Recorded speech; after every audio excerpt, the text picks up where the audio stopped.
invasive or complicated fertility treatments. And it was at that point, as we heard what they could do, they could take different matter and they could artificially mix them, or they could try to have certain hormones and certain treatments that would increase our fertility. That both my wife and I, at some level in us, felt this is not right. It's not right to go in and to try to artificially bring about something that is not happening naturally. And we explored that sense. Well, I explored it at that time a lot more than she did.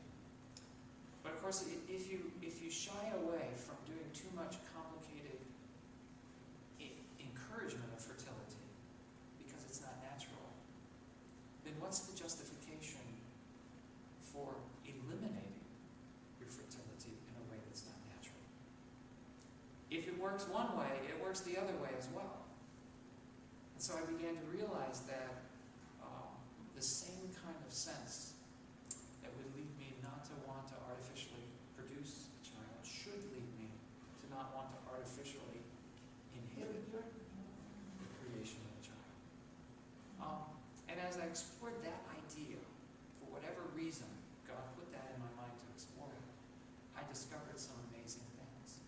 First, I discovered that the prohibition of contraception was not some strange idea in the context of the Christian faith. That in fact, if you went through the history of the church, it always taught clearly that Christians engaged in a sexual relationship should not inhibit conception.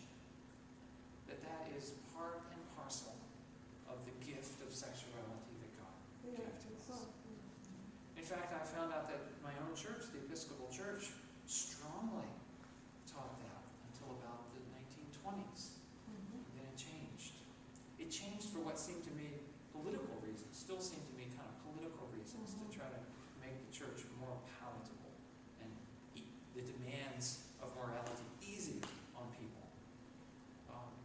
And I also found out one other thing, that these pesky Catholics were the only ones who held to the ancient teaching of the church, and who were not about to waver on this very solid, to me, I was beginning to see, sensible teaching about our bodies that came from our Lord. So now here were two things that I was scratching my head saying, how come the Catholics have this right, and my own traditions seem not to have it right? Well, there were other issues, political issues, that kind of raised my consciousness about another thing. But the last of these things that I'll share with you tonight is the most important thing that brought me into the Catholic faith. And it's interesting that I'm sharing it now in August 2009, because we're in year B of the Eucharistic lectionary.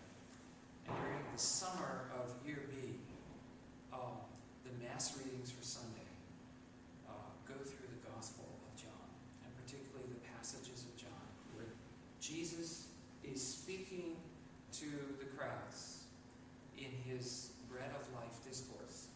And I don't know if you've noticed, for the past several Sundays, we have heard Jesus dispute with the Pharisees and proclaim to the crowds.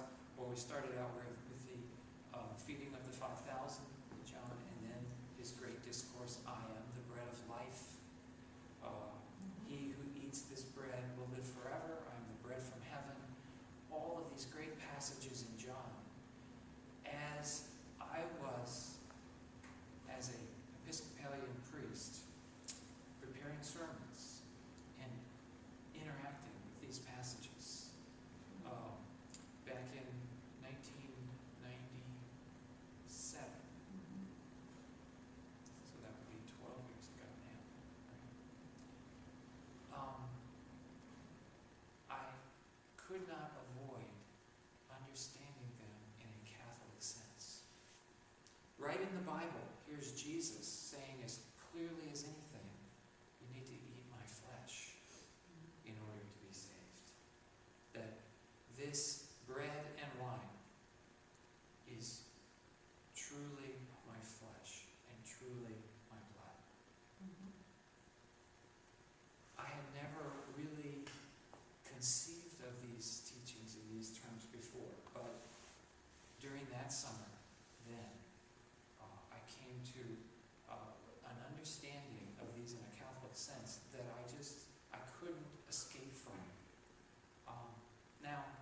was well aware that this is what the Catholics taught.